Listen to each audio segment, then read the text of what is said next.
صحبت اللہ والوں کی، صحبت اللہ والوں کی، اللہ سے ملوا جاتی ہے صحبت اللہ والوں کی، اپنا رنگ دکھا جاتی ہے صحبت اللہ والوں کی، صحبت اللہ والوں کی۔ ظلم و ستم ہو، درد ہو، غم ہو، یا کوئی ہو رنج و الم، سارے تعلق رب سے جوڑو، کر دے گا وہ نظر کرم، کر دے گا وہ نظر کرم۔ تار سے تار ملا جاتی ہے صحبت اللہ والوں کی، اپنا رنگ دکھا جاتی ہے صحبت اللہ والوں کی، صحبت اللہ والوں کی۔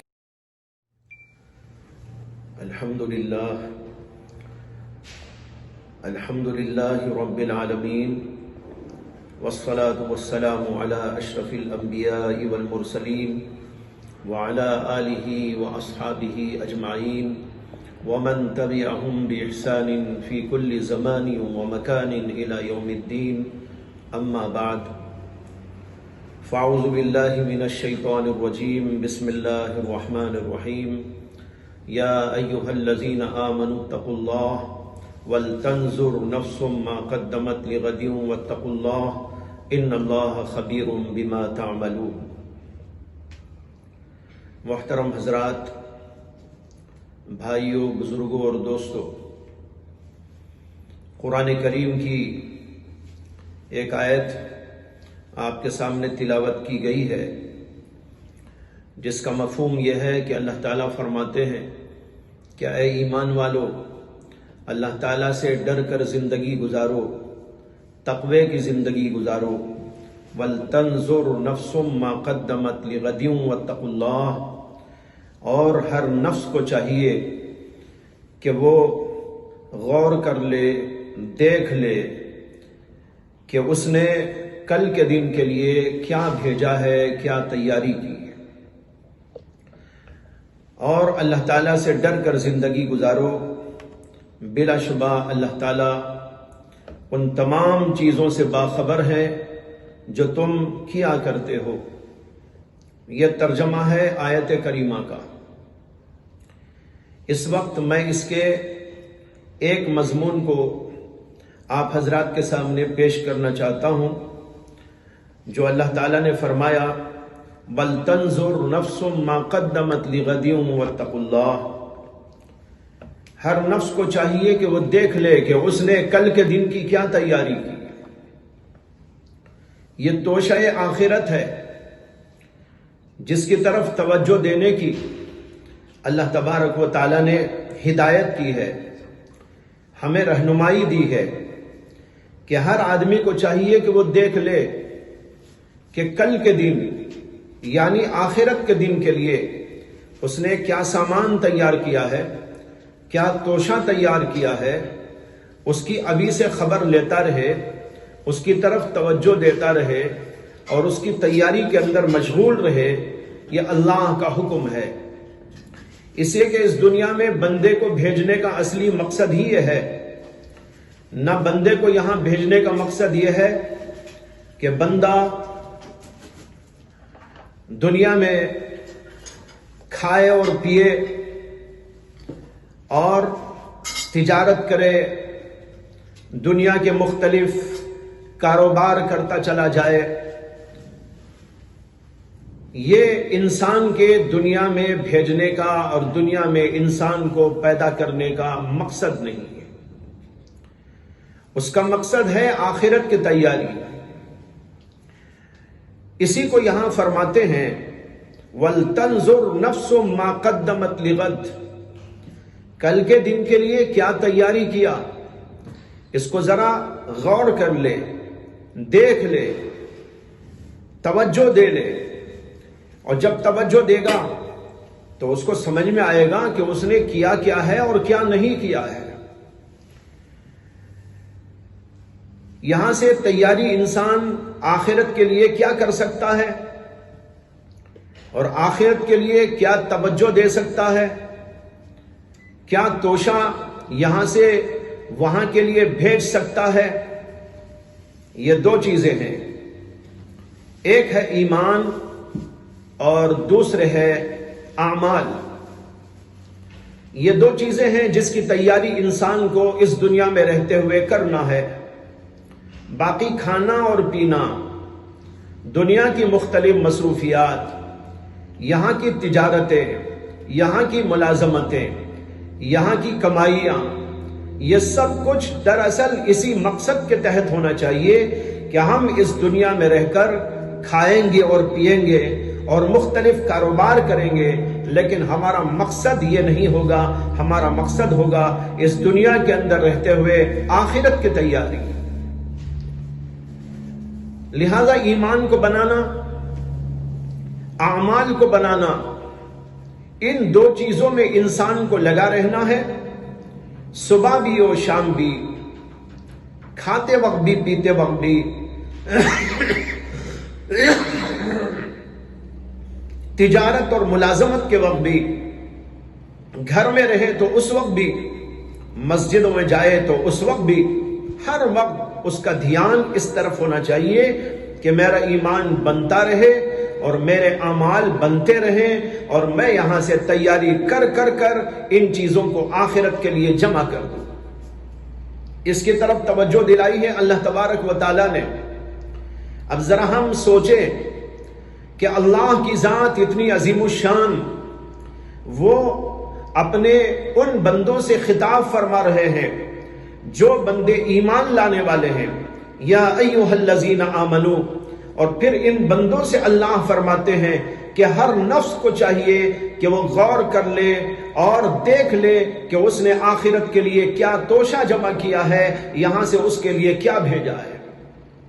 معلوم ہوا کہ کوئی معمولی مسئلہ نہیں ہے۔ اللہ کی ذات جب اس طرف توجہ دلا رہی ہے تو ہم کو سمجھ لینا ہے کہ بڑا اہم ترین مسئلہ ہے، لہذا ہم سب سے پہلے اس کی طرف توجہ دیں، اپنی دنیاوی مصروفیات کے ساتھ ساتھ، اپنے دنیاوی کاروبار کے ساتھ ساتھ، اپنی تجارتوں کے ساتھ ساتھ اور دیگر مصروفیات کے ساتھ ساتھ کہ ہم آخرت کے لیے کیا تیار کر رہے ہیں۔ ایک طرف ایمان کو تیار کرنا ہے، ایمان ہمارا مضبوط ہو، ایمان ہمارا بالکل درست ہو۔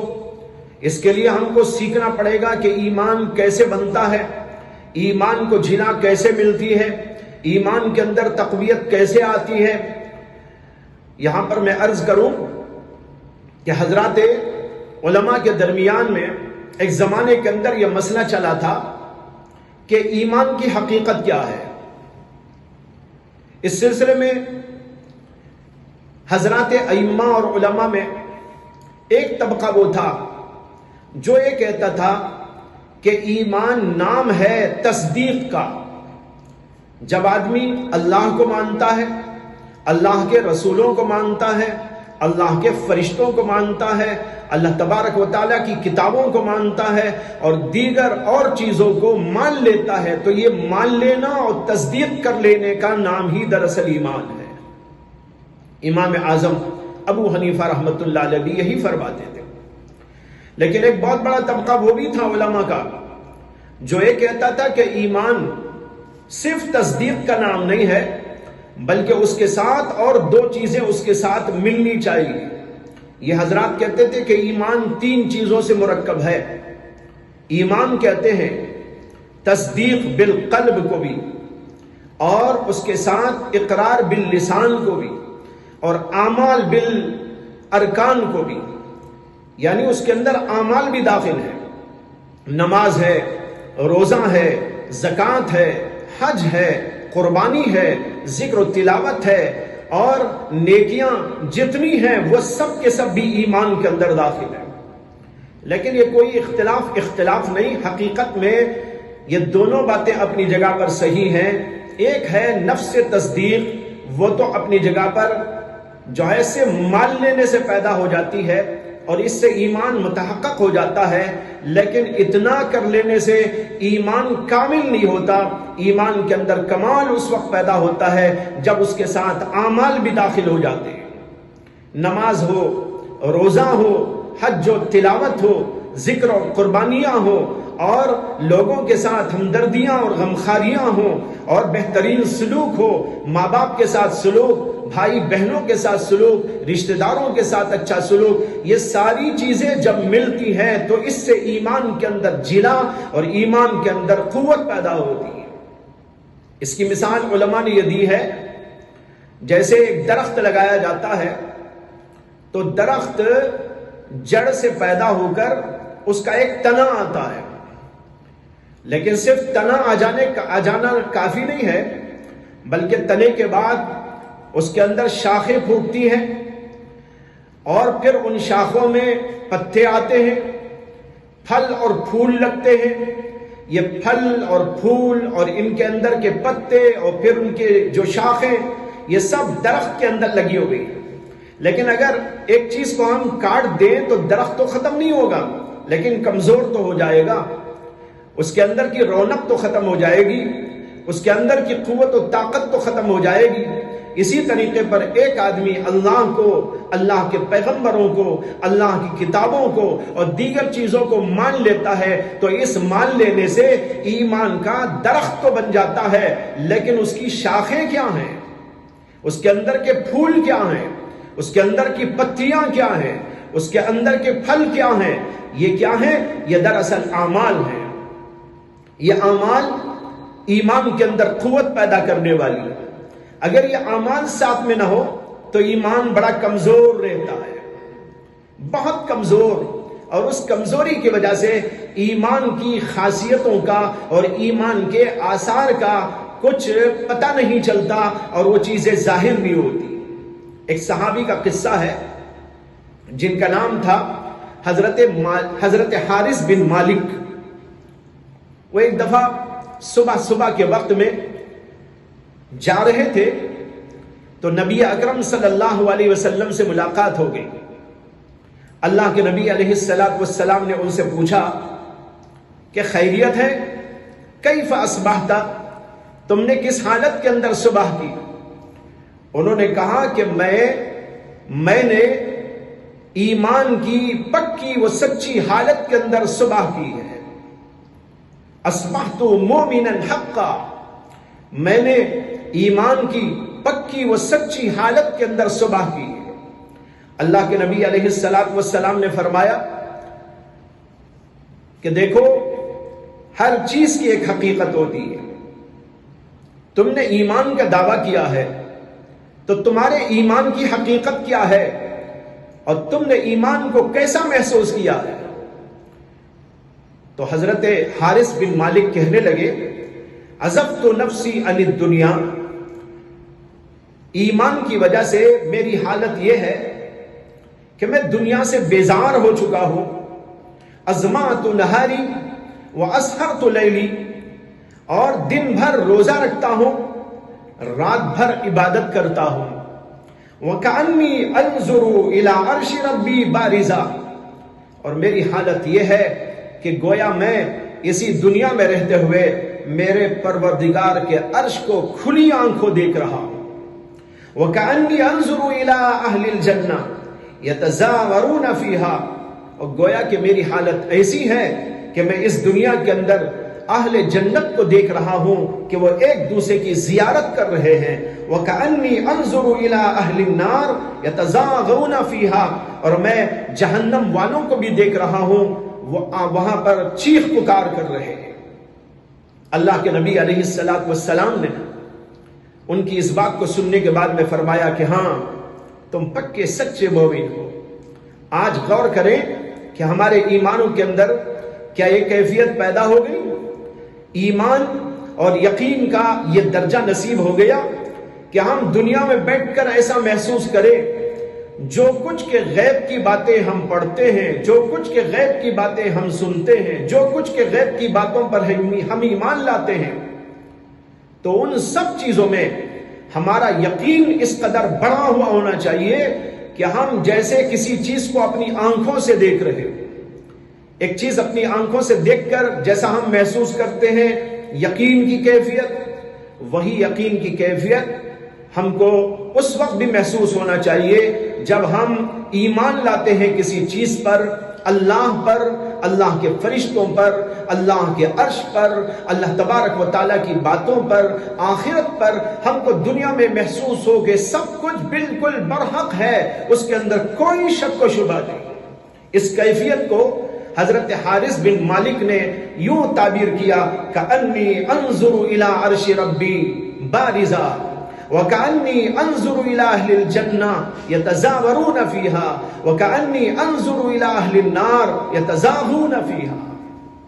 یہ کیفیت جب ایمان کی ہوتی ہے تو یہ کامل درجے کا ایمان ہوتا ہے، لیکن آج بہت سارے لوگ ایسے ہیں جو ڈگمگاتے رہتے ہیں، جن کے ایمانوں کے اندر یہ کیفیت نہیں پیدا ہوتی۔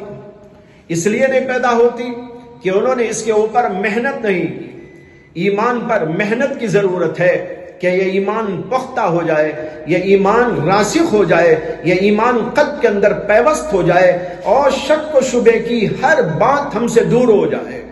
ایک تو یہ ایمان ہے جو آخرت کے اندر کام آنے والا ہے، دوسری چیز جو کام آنے والی ہے وہ ہے ہمارے اعمال، جس کا ابھی میں نے ذکر کیا۔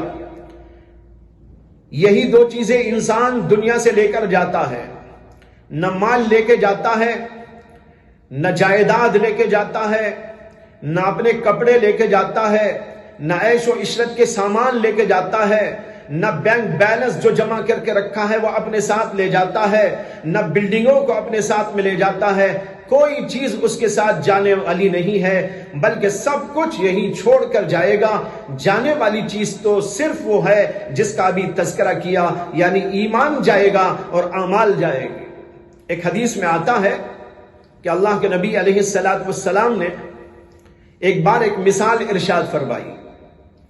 آپ نے کہا کہ دیکھو، ایک جگہ پر ایک آدمی تھا اور اس کے 3 بھائی تھے۔ جب اس آدمی کے انتقال کا وقت قریب آیا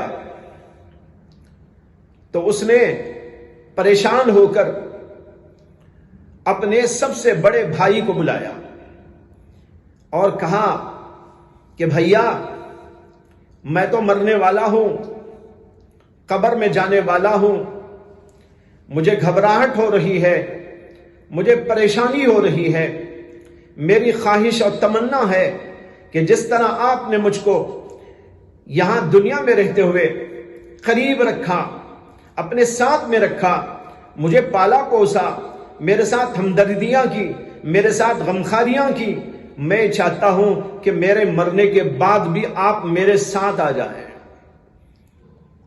بڑے بھائی نے کہا کہ یہ نہیں ہو سکتا، یہ ہو سکتا ہے کہ جب تک تیری جان تیرے جسم کے اندر باقی رہے اس وقت تک میں تیرے پاس رہوں، اور جو ہی تیری روح نکل جائے، جان چلی جائے، تو پھر تیرا اور میرا کوئی رشتہ نہیں، میں تیرے ساتھ نہیں آ سکتا۔ اس نے مایوس ہو کر اپنے دوسرے بھائی کو بلایا جو اس سے چھوٹا تھا، درمیانی بھائی کو، اور اس سے بھی وہی بات کہی۔ تو اس نے کہا کہ ایسا کیسا ہو سکتا ہے کہ میں تیرے ساتھ آ جاؤں؟ ہاں، البتہ یہ ہو سکتا ہے کہ جب تک تیری جان میں جان ہے میں تیرے پاس رہوں، تجھے تسلی دیتا رہوں، تیرے ساتھ ہمدردی و غمخاری کرتا رہوں، دوا دارو کرتا رہوں، اور جب تیری روح نکل جائے تو تجھے نہلاؤں، دھلاؤں، کپڑے پہناؤں اور نماز جنازہ پڑھوں، اور پھر اس کے بعد لے جا کر قبر تک پہنچاؤں اور قبر میں رکھ دوں۔ لیکن جو ہی قبر میں رکھ دیا جائے تو پھر تیرا اور میرا کوئی رشتہ نہیں ہے، تیری راہ الگ ہے اور میری راہ الگ ہے۔ وہ بیچارہ مایوس ہوا اور اس نے اپنے چھوٹے بھائی کو بلایا اور اس سے بھی کہا کہ دیکھ، ہم لوگ ساتھ رہتے تھے، میں نے تجھ کو پالا پوسا ہے، میں نے تیرے ساتھ حسن سلوک کیا ہے، اب میں چاہتا ہوں کہ تو میری قبر میں آ جا، جب میری وفات ہو جائے میری موت واقع ہو جائے، اب میں چاہتا ہوں کہ جیسے ہم یہاں ساتھ رہتے تھے قبر کے اندر بھی ساتھ رہے۔ وہ بھی کہہ دے گا کہ ایسا نہیں ہو سکتا۔ اس نے کہا کہ ہاں ایسا ہو سکتا ہے کہ میں تیرے ساتھ رہوں، میں تیرے ساتھ قبر میں بھی آؤں اور حشر تک بھی آؤں۔ اللہ کے نبی علیہ السلام نے 3 بھائیوں کی یہ مثال دی اور حضرات صحابہ سے پوچھا کیا تم نے سمجھا کہ یہ مثالیں کیا ہیں جو میں تم کو سمجھانا چاہتا ہوں؟ حضرات صحابہ نے کہا اللہ و رسولہ عالم۔ اللہ کے نبی علیہ السلام نے فرمایا میں نے جو مثال دی پہلے بھائی کی مثال، یہ دراصل مثال ہے مال کی، دولت کی۔ پہلے بھائی سے مراد ہے مال دولت۔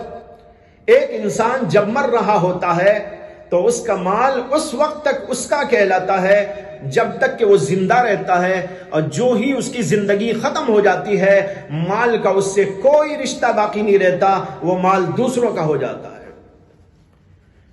آپ نے فرمایا کہ دوسرے بھائی سے مراد رشتہ دار ہیں، بیوی بچے ہیں، ماں باپ ہیں، بھائی بہن ہیں۔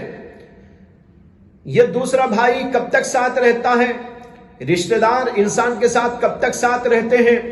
وہ ہمدردی کریں گے، غمخواری کریں گے، دوا دارو کریں گے اور مختلف قسم کی چیزوں سے بھلائی کا سامان بہم پہنچائیں گے، لیکن کب تک؟ جب تک کہ جان میں جان ہے۔ لیکن جو ہی انسان کی جان نکل گئی تو اس کے بعد وہ جنازے تک شریک رہیں گے، یا بعض لوگ قبرستان تک شریک رہیں گے، اور پھر اس کے بعد ان کا رشتہ ختم ہو جائے گا۔ اس کی راہ الگ ہے اور اس کی راہ الگ ہے۔ اللہ کے نبی علیہ السلام نے فرمایا کہ تیسرا بھائی کیا ہے؟ تیسرا بھائی اعمال، اچھا عمل ہو یا برا عمل ہو، انسان کے ساتھ وہ برابر جاتا رہے گا، قبر کے اندر بھی جائے گا، حشر تک بھی جائے گا، ہمیشہ ہمیشہ اس کے ساتھ میں رہے گا۔ اللہ کے نبی علیہ السلام نے فرمایا یہ ہے انسان کا حال کہ نہ اس کا مال اس کے ساتھ میں جاتا ہے، نہ اس کا کوئی رشتہ دار اس کے ساتھ میں جاتا ہے، اور اس کا جو عمل ہے وہ اس کے ساتھ میں جاتا ہے۔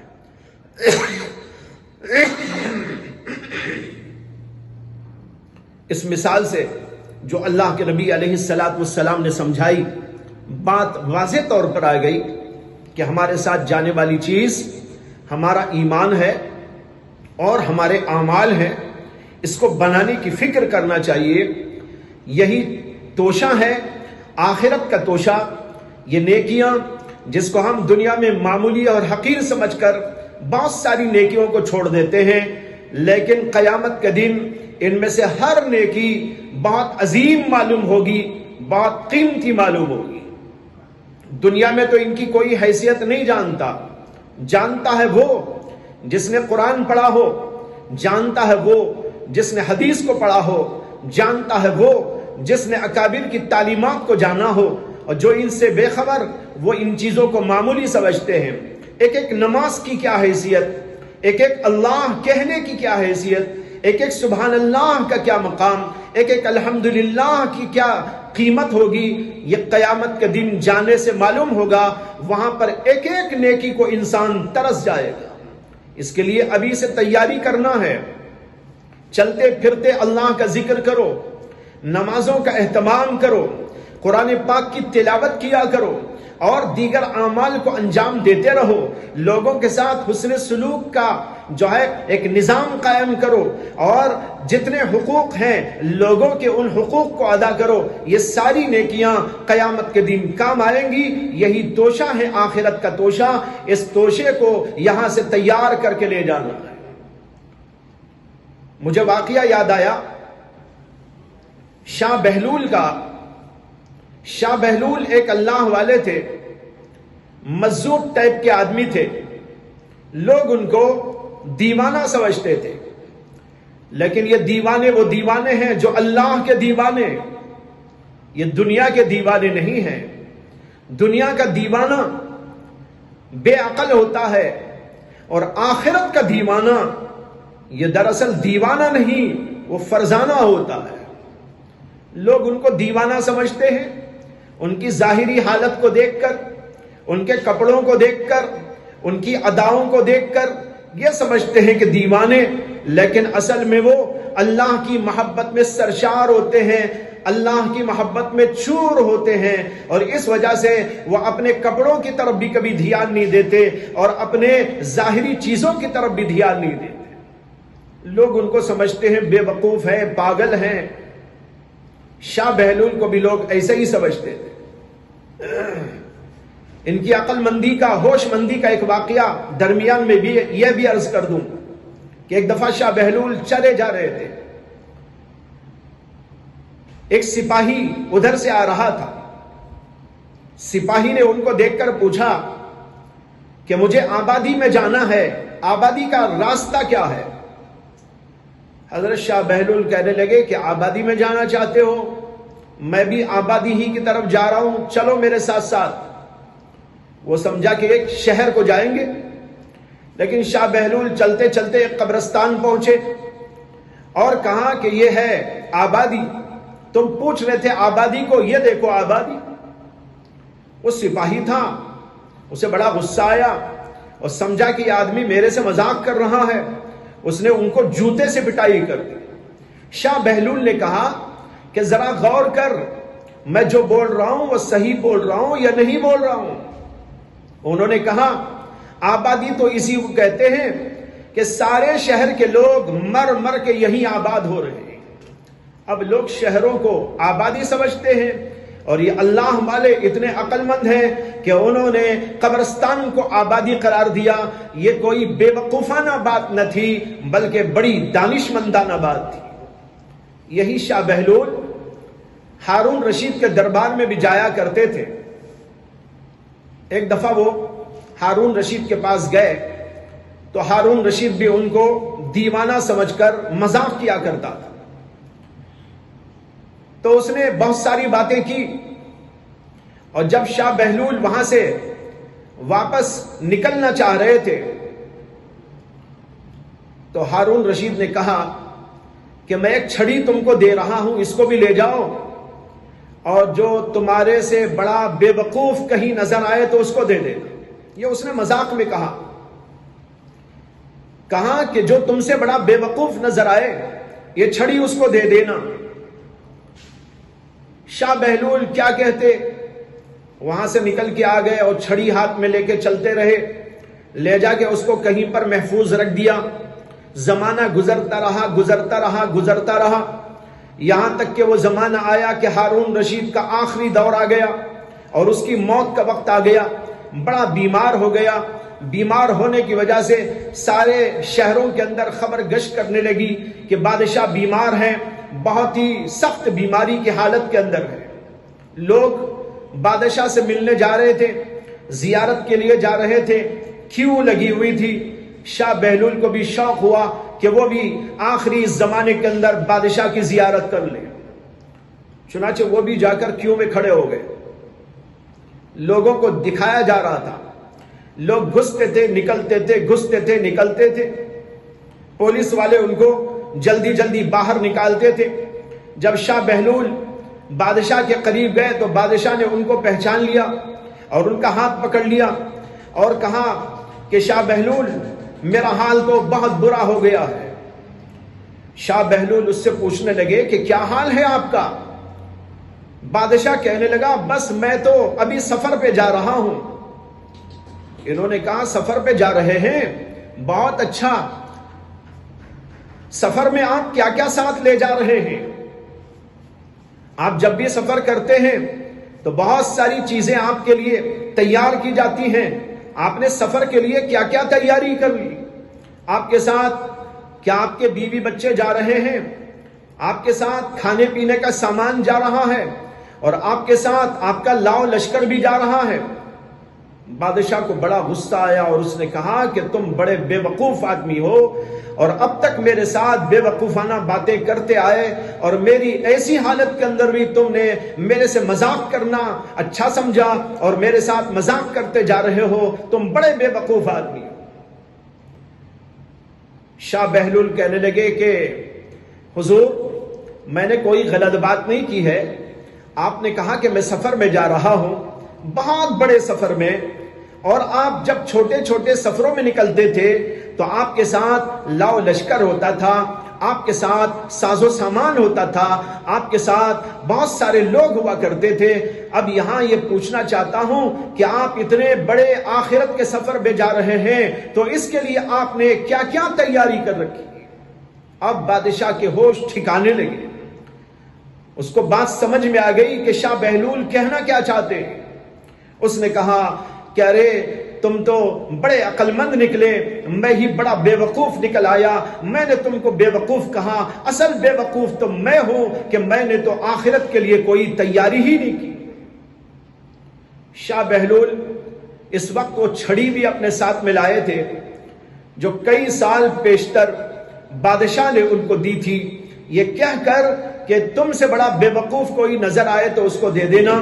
انہوں نے آہستہ سے چھڑی نکالی اور بادشاہ کے ہاتھ میں پکڑواتے ہوئے کہنے لگے آپ نے کئی سال پہلے مجھ کو یہ چھڑی دی تھی کہ تم سے بڑا بے وقوف کوئی نظر آئے تو دے دینا، مجھے میرے سے بڑا بے وقوف اب تک کوئی نظر نہیں آیا، اب نظر آیا تو آپ نظر آئے، یہ لیجئے اپنی چھڑی۔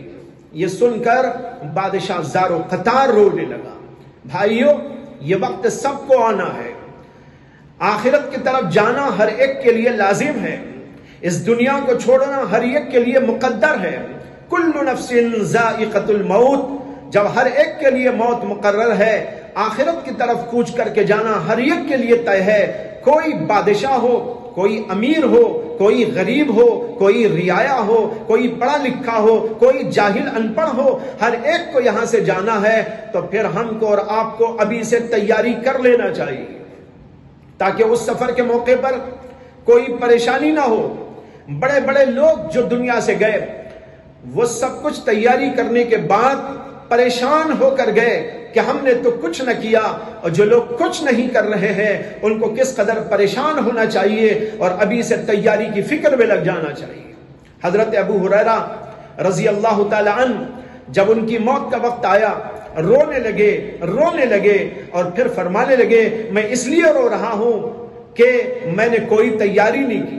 حالانکہ ابو ہریرہ کو آپ جانتے ہیں کہ کتنے بڑے مقام کے آدمی تھے، علم کے اندر کتنا بڑا مقام تھا، عمل کے اندر کتنا بڑا مقام تھا، ریاضت اور مجاہدہ ان کا کس قدر ہوتا تھا، علم دین حاصل کرنے کے لیے ان کے مجاہدات جو آئے ہیں وہ انسان کو رلا دیتے ہیں۔ اسی طرح زندگی بھر دین کے اوپر مستقل مزاجی کے ساتھ ایسے قائم رہے کہ دیکھنے والے رش کرتے تھے، اس کے باوجود انہوں نے آخری دور کے اندر پریشانی کا اظہار کیا کہ میں نے تو کچھ نہیں کیا ہے۔ ایسے ہی اور لوگوں کے بھی واقعات ہیں۔ میں بتانا یہ چاہتا ہوں کہ ہم کو اللہ نے موقع دیا، جب تک سانسیں چل رہی ہیں، جب تک اس دنیا کے اندر ہم باقی ہیں اور جب تک یہاں پر رہتے ہوئے کچھ کرنے کی سکت و طاقت رکھتے ہیں، اس وقت تک ہم بہت کچھ کر سکتے ہیں۔ جو ہی یہ دنیا ہمارے لیے بند ہو جائے گی اور ہماری آنکھیں یہاں بند ہو جائیں گی تو پھر ہمارے لیے کوئی عمل کارگر نہ ہوگا۔ اس لیے اللہ نے کہا وَلْتَنْظُرْ نَفْسٌ مَا قَدَّمَتْ لِغَدٍ وَاتَّقُوا اللَّهَ، ذرا غور کر لو کیا بھیجا ہے تم نے سامان۔ اللہ کی کیسی رحمت ہے، اللہ کا کتنا بڑا کرم ہے، یا اللہ کی مہربانی اور رحمت و شفقت ہی تو ہے کہ اللہ ہم کو متوجہ کر رہے ہیں۔ جیسے ایک باپ اپنے بیٹے کو متوجہ کرتا ہے اور ایک ماں اپنی بیٹی کو متوجہ کرتی ہے، ایک استاد شفقت و مہربانی کے ساتھ اپنے طلبہ کو متوجہ کرتا ہے، یہ ضرورت کی چیزیں تیار کر لو، یہ سامان تم تیار کر لو، کہیں تم کو آگے پریشانی نہ ہو۔ مالک و خالق کائنات نے ہم کو اور آپ کو محض اپنی رحمت اور محض اپنی شفقت و مہربانی سے متوجہ کیا اور فرمایا وَلْتَنْظُرْ نَفْسٌ مَا قَدَّمَتْ لِغَدٍ وَاتَّقُوا اللَّهَ۔ اس کے لیے بھائیو تھوڑا سا مجاہدہ کرنا ہوگا۔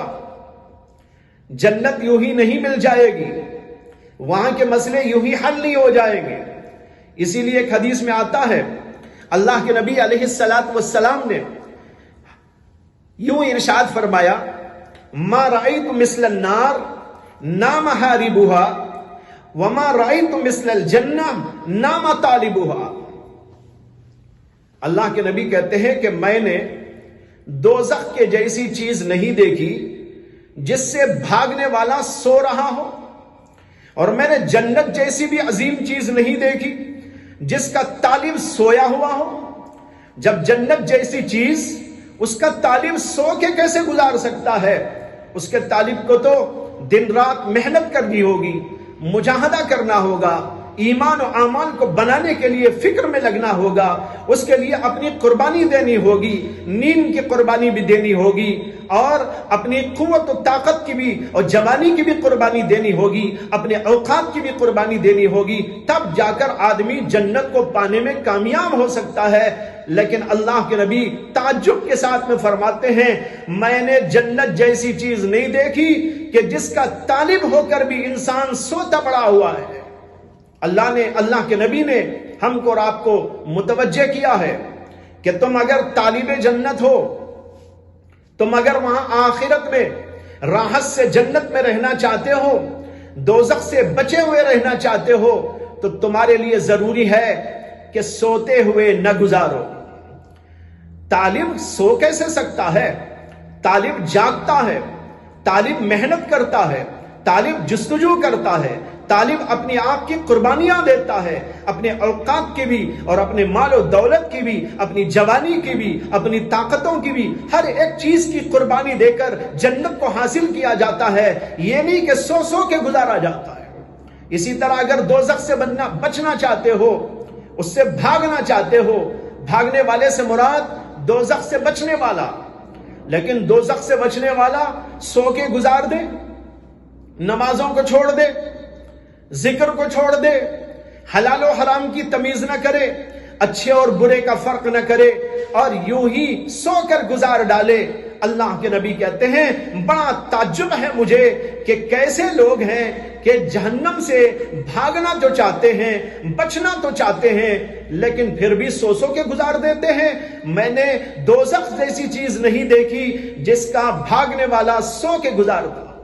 لیکن آج امت کا حال یہی ہے کہ جنت میں جانا چاہتے ہیں لیکن سو سو کے گزارتے ہیں، دوزخ سے بچنا چاہتے ہیں لیکن سو سو کے گزارتے ہیں. اس میں ہمیں اور آپ کو اللہ کے نبی علیہ الصلوۃ والسلام نے مجاہدے پر ابھارا ہے. اور ایک حدیث میں آتا ہے کہ نبی اکرم صلی اللہ علیہ وسلم نے ارشاد فرمایا حجبت النار بالشہوات وحجبت الجنت بالمکارہ.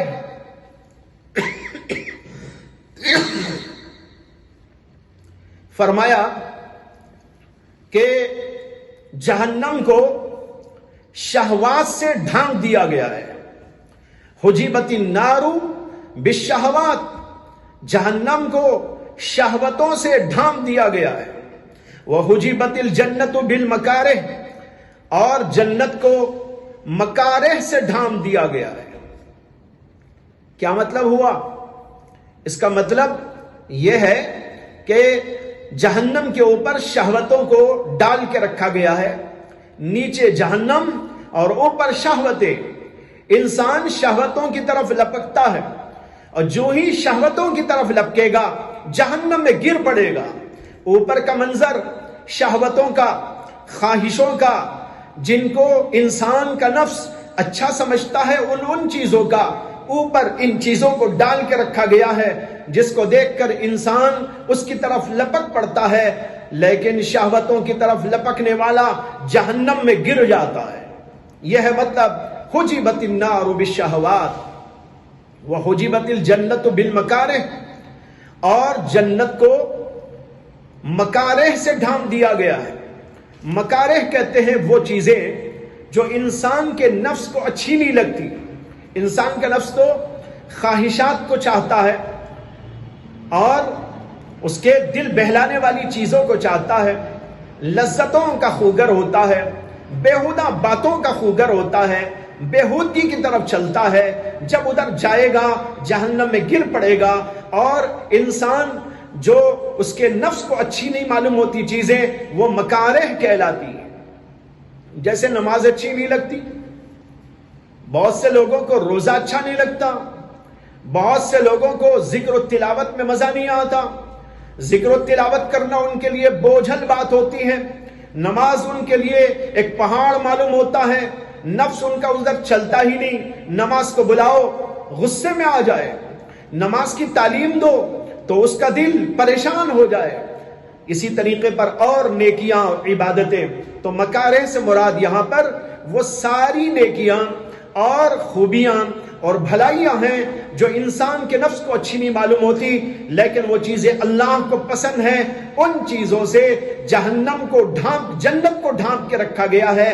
جب انسان ان چیزوں کو اختیار کرے گا نفس کو اچھی نہ معلوم ہونے کے باوجود، صبح کی نماز نفس کے لیے بڑی شاق، لیکن جب پڑھنے کے لیے جائے گا جنت میں چلا جائے گا۔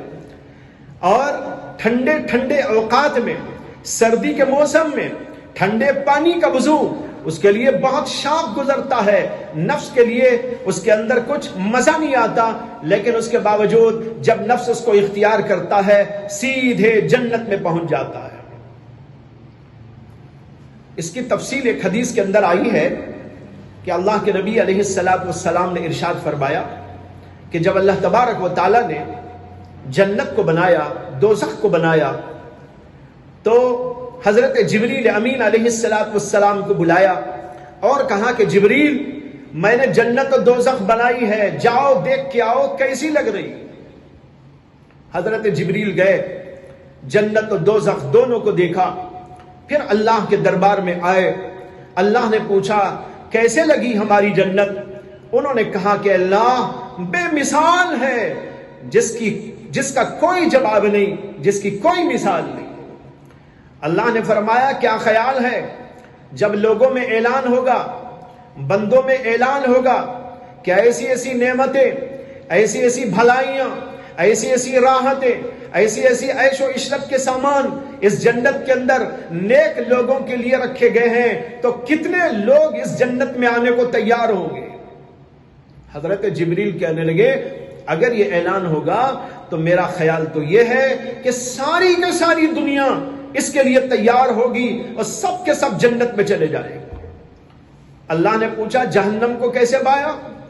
انہوں نے کہا اللہ اس سے خطرناک، اس سے وحشتناک، اس سے زیادہ دہشتناک کوئی چیز میں نے نہیں دیکھی، اس کی بھی کوئی مثال نہیں، بڑی خطرناک ہے۔